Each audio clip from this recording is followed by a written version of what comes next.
তো চলো আগে দেখবো কনফেশন, তোমার মনের মানুষটা এই মুহূর্তে তোমাকে কি বলতে চাইছে। ডাইরেক্ট কনফেশন দিক থেকেই মেসেজ নেব, তারপর যাব ট্যারোতে।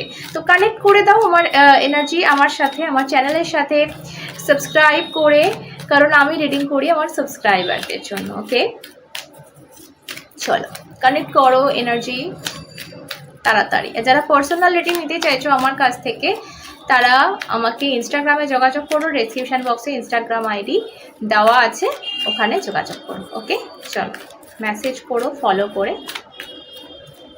First message from your person, I can't live without you. Okay. Bottom এসছে, you are the most precious gift of God for me. Wow. তো তুমি ডিভাইনের দেওয়া আমার সব থেকে বড় গিফট, এবং তোমাকে ছাড়া আমি বাঁচতে পারছি না। এর থেকে বড় মেসেজ আর কিছু হতে পারে বলে আমার মনে হয় না। আমার কাইন্ড অফ এরকম মনে হচ্ছে আজকের রিডিংটা শুরু করার আগে ডাউনলোড আসছে যে কেউ না প্রচণ্ড কষ্টে আছে এবং একটা নতুন অভ্যাস করার চেষ্টা করছে, লাইক তোমাকে ছাড়া বাঁচার চেষ্টা। ঠিক আছে, মানে তার ভালো লাগছে না খুব একটা জিনিসটা, মানে সে পারছে না, কিন্তু যেন চেষ্টা করছে, চেষ্টা করে চলেছে। কোনো বাধ্যবাধকতা যেন রয়েছে তার, আর সে ভীষণভাবে চেষ্টা করছে যাতে করে তোমাকে ছাড়া বাঁচার অভ্যাসটা সে করে নিতে পারে, তোমাকে ছাড়া যেন সে ভালো থাকতে পারে। কিন্তু আদেও সে নিজেও চাইছে না সেটা, বিকজ রীতিমতো কষ্ট পাচ্ছে সে, রীতিমতো প্রত্যেকটা মুহূর্ত যেন তাকে পরীক্ষা দিতে হচ্ছে। সেই জায়গা থেকে একটা নতুন অভ্যাস করার চেষ্টা, তোমাকে ছাড়া থাকার চেষ্টা, বাঁচার চেষ্টা। প্রথম দুটো মেসেজ আমাকে সেটাই বলছে, তোমার ভালোবাসাটা, তোমার যে তুমি যেটা তাকে দিয়েছো, সেটা কয়েকটা দিন হোক, কয়েকটা মাস হোক, কয়েকটা বছর হোক, যাই হোক না কেন, সেই সময়ের সীমাটা, সেই সময়ের জন্য, মানে সেই সময়ের মানে কি বলবো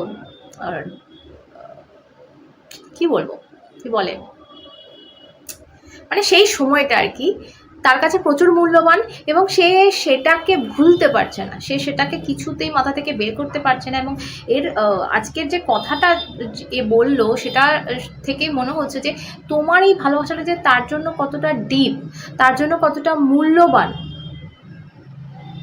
সেটা সে নিজেই বলছে। সে বলছে যে আমি মানে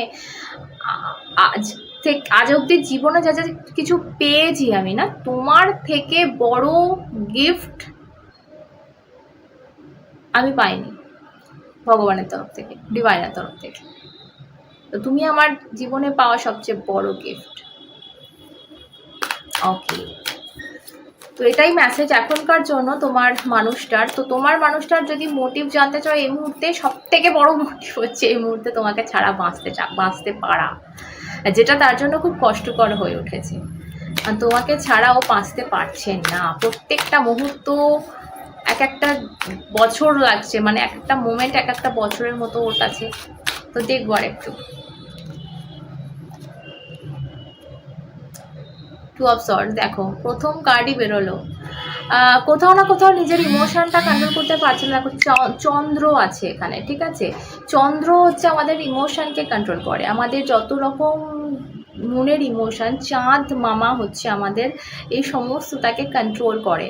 যাদের ওই চন্দ্র বসে রয়েছে না কুষ্টিতে, তারা প্রচণ্ড ইমোশনাল হয়, যেমন আমি প্রচণ্ড সেন্সিটিভ হয়, মানে এদের ছোট্ট একটা কথা প্রচণ্ড খারাপ লেগে যায়, আবার অনেক বড় কিছু হলো ওরা ট্যাগেল করে নেয়, মানে এরকম এদের ইমোশন বোঝা মুশকিল।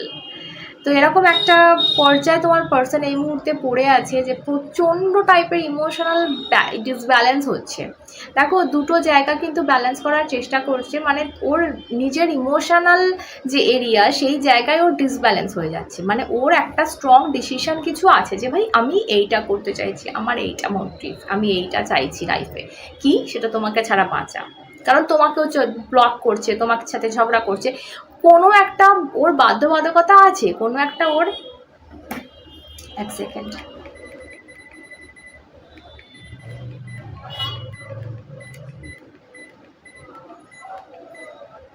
ঠান্ডা লাগছে প্রচুর। ওকে, সো কোনো একটা বাধ্যবাধকতা ওর আছে, তার জন্যই কিন্তু ও একটা ডিসিশানে নিয়েছে, কিন্তু এই ডিসিশানটা ধরে রাখতে পারছে না। কোন জায়গা থেকে এই যে চন্দ্র বসে রয়েছে, চন্দ্র মাথার ওপর রয়েছে, মানে ইমোশনটা কিন্তু ভরপুর রয়েছে, যে জায়গা থেকে ওর ডিসিশানেও কিন্তু যেতে পারছে না। তোমার কথা প্রচণ্ড মনে করছে, আমি এইসব গাল কামড়ালাম, প্রচণ্ড মনে করছি। মানে এই মুহূর্তে যখন তুমি রিডিংটা দেখছো এখনো মনে করছে তোমার কথা।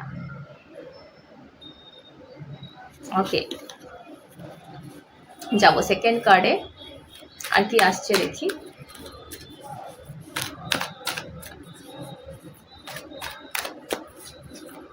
ভিডিওটা শেয়ার করো, নিজেদের প্রোফাইলে শেয়ার করো, কারণ সকলকে দেখার সুযোগ করে দাও। পজিটিভিটি ভরাটাও মানুষের জীবনে ভীষণ প্রয়োজন। ওকে, এখানে আমি যেটা দেখতে পাচ্ছি, তোমার সাথে কাটানো যে সময়টা, তোমরা একসাথে হয়তো এক পাতে খেয়েছো, এরকম আমি কারোর জন্য ফিল করছি। আমাকে অবশ্যই জানিও যদি আমি ঠিক বলে থাকি। যেন মনে হচ্ছে তোমরা এক পাতে খেয়েছো একসাথে, মানে তোমার জন্য সে খাবার বানিয়েছে, বা তোমার খাবারটা বানিয়ে এনে দিয়েছে তোমার গালে, লিটারেলি আমি কারো দেখতে পাচ্ছি গালে পুড়ে দিচ্ছে, বা প্লেটে খাবারটা ঢালা, মানে এরকম আমি আজকে ফিল করছি ভেতরে খাওয়া দাওয়া নিয়ে। লাইক তোমার ওর হাতের স্পেসিফিক কোনো জিনিসটা ভীষণ পছন্দ, তুমি তাকে বলেছো, সে সেটা করেও দিয়েছে, এবং সে সেটা এই মুহূর্তে ভাবছে যে ওর আমার হাতে এটা খুব পছন্দ ছিল, আমাকে বলেছিল। ওই আর তো কেউ এভাবে বলে না। বাট হ্যাঁ, এই গল্পে একটা থার্ড পার্টি আছে, সেটা আমি দেখতে পাচ্ছি। এখন সেটা কোনোভাবে থাকতে পারে, যেভাবে হোক থাকতে পারে, বাট ডেফিনেটলি আছে এখানে।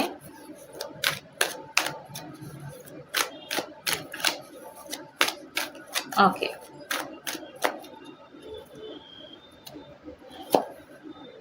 ইয়া দেখো, আমি যেভাবে আমি প্রথম থেকে বলছিলাম ব্যাপারটা সেরকমই আসছে। এইট অফ সর্টস বাঁধনের কথা বলে, এইট অফ সর্টস কিন্তু বন্দি দশার কথা বলে। তো কোথাও আমি এটা দেখো, এটা থার্ড ফ্যাক্টর যে, বা থার্ড পার্টি যে, সেখানের বন্দি থাকার একটা ব্যাপার হোক, বা নিজের থট, নিজের মাইন্ডসেট, তাতে বন্দি হোক যে না আমি পারবো না।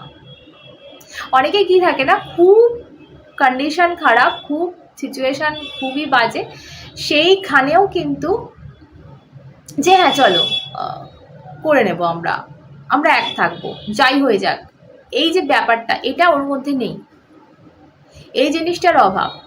এখন সেটা কেউ মাথায় ব্রেন ওয়াশ করে থাকুক তার ফল, বা নিজের একটা মাইন্ডসেট যে না আমি এত ঝামেলায় কে যাবে। হয় না, অনেকে হয়, দেখো আমরা প্রত্যেকটা মানুষ আলাদা, ঠিক আছে? কেউ ভীষণ রাগী, কেউ ভীষণ ঠান্ডা, আর কেউ ভীষণ জেদি। জেদটা অনেকে খারাপ কাজে ইউজ করে, অনেকে ভালো কাজে ইউজ করে, যে আমি আমার লাইফে দাঁড়াবোই, আমি একটা ল্যাম্বরগিনি আমি কিনবই।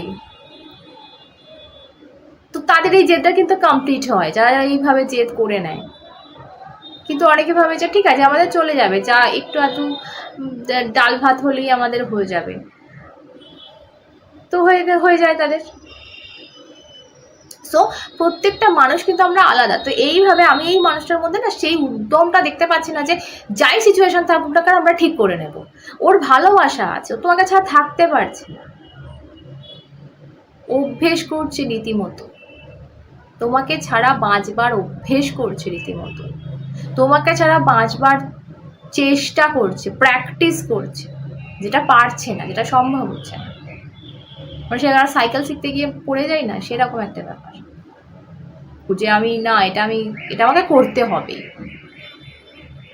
তো সেই জায়গাতে নিজের থটে নিজে বন্দি, যে এখান থেকে আমার বেরোনো যাবে না, এর মধ্যেই আমাকে থাকতে হবে, কাদামাটি হোক যাই হোক, বৃষ্টি পড়ুক মাথার ওপর, আমাকে এই গণ্ডির মধ্যেই কিন্তু থাকতে হবে।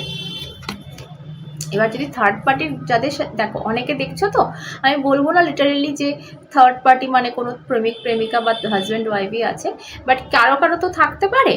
তো তুমি যদি জানো, সেটা কনফার্ম হও যে হ্যাঁ আছে ওর কেউ তুমি ছাড়া, তো সেই জায়গাটা ওর কাছে ওই এই মুহূর্তে যেটা দেখতে পাচ্ছি ওই বন্দি দশার মতো। সেই জায়গাটাতে ওর কোনো সেরকম ইমোশন কাজ করছে না। ঠিক আছে, তো চলো আরেকটু দেখবো।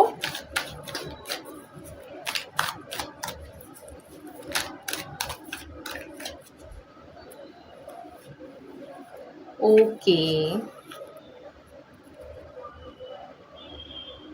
এ না ভেতর থেকে না ক্ষত বিক্ষত প্রচন্ড, আর সেই জিনিসটা না হিল করার চেষ্টা করছে। ও ভাবছে যে আচ্ছা আমি এইভাবে হিল করে নেব নিজেকে। ঠিক মানে অ্যাকচুয়ালি কি ভালোবাসা যে জিনিসটা, নিঃস্বার্থ ভালোবাসার কথা বলছি না আমি, আজকালকার যে প্রেম সেটা এক ধরনের অভ্যেসই। যে হ্যাঁ আমি সকালবেলা উঠে ওকে গুড মর্নিং মেসেজটা ও আমাকে করে, যখন ব্রেকআপ হয়ে গেল গুড মর্নিং মেসেজটা আর আসছে না, ভীষণ কষ্ট পাই আমরা, যেন সকাল হতে চায় না মেসেজটা না এলে। ঘুম থেকে উঠে ভাবা হয় যে আরে স্বপ্ন দেখছিলাম নাকি। ঠিক আছে, হয়তো কারা রিলেট করতে পারছো বলো? শোয়ার আগে গুড নাইটটা দিয়ে আমরা শুই, বা তার তরফ থেকে আসে শুয়ে পড়ো যান গুড নাইট, সেটা আসা বন্ধ হয়ে যায়, ঘুম আসতে চায় না। তো এগুলো ছোট ছোট ছোট ছোট অভ্যেস। কষ্টটা কার? আমার কষ্ট। কার জন্য কষ্ট? তার জন্য কষ্ট। কেন? অভ্যাস। আর নতুন অভ্যাস করতে হচ্ছে, তাকে ছাড়া বাঁচতে হচ্ছে। সে লাইফে আসার আগেও তো এভাবে ছিলি, তখন কষ্ট হয়নি, কিন্তু সে আজকে অভ্যেস করে দিয়ে চলে গেছে বলে কষ্ট হচ্ছে। সেটা একটা অভ্যাস। তো ও এইভাবে ভাবছে, ও প্রেমটাকে এইভাবে ভাবছে, কিন্তু নিঃস্বার্থ ভালোবাসা এভাবে হয় না। অভ্যাস কিন্তু তার নাম নয়। নিঃস্বার্থ ভালোবাসা যেটা, সেখানে মানুষ অনেক দূরে থেকে নিজের তাকে ভালোবাসি এই কথাটা না জানিয়েও কিন্তু ভালোবাসতে পারে এবং সবটা উজাড় করে দিতে পারে। হয়তো দেখা গেল অনেক দূরের কেউ, যে তোমার ভালোবাসা তুমি জানোই না, সে গোটা লাইফটা তোমার নামে করে দিয়ে কাটিয়ে দিল, নিজের সবটুকু তোমার নামে লিখে দিয়ে নিজের লাইফটা যেভাবে হোক কাটিয়ে দিয়ে চলে গেল এই দুনিয়া থেকে। পরে হয়তো তুমি জানতে পারলে যে আরে ভাই ও তোমায় ভালোবাসতো, বা জানতেই পারলে না। সেভাবেও কিন্তু ভালোবাসা যায়, সেটা নিঃস্বার্থ প্রেম। কিন্তু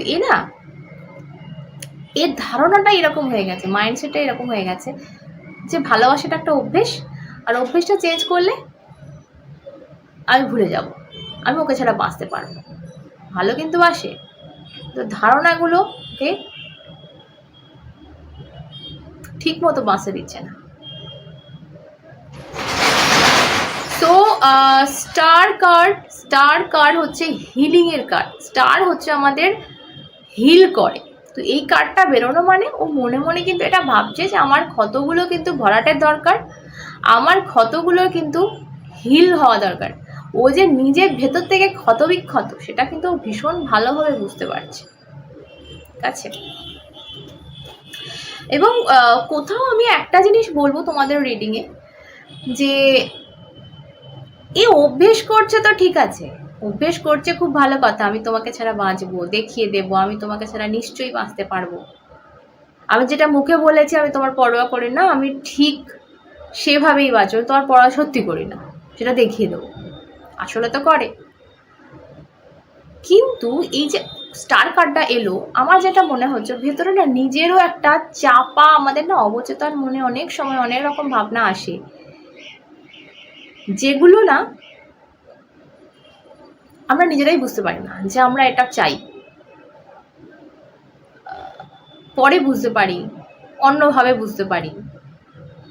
ও কিন্তু চাইছে, ওর একটা মনে আশার আলো আছে, যেটা কিন্তু ও এই মুহূর্তে টের পাচ্ছে না। আর সেই আশার আলোটা হচ্ছে তুমি। তোমার সাথে সম্পর্কের উন্নতি, অগ্রগতি সবটাই কিন্তু ওর অবচেতন মনে আশা স্বরূপ রয়েছে এখনো অবধি। ইয়েস, এখনো অবধি। তাও ও বাঁচার চেষ্টা বৃথা করে যাচ্ছে। তো একটা পজিটিভ নোট দিয়ে আজকে রিডিংটা শেষ হলো। বাকি সকলে সুস্থ থেকো, আবার অন্যটা দেখা হবে, সাথে তোমরা এবং শ্রী।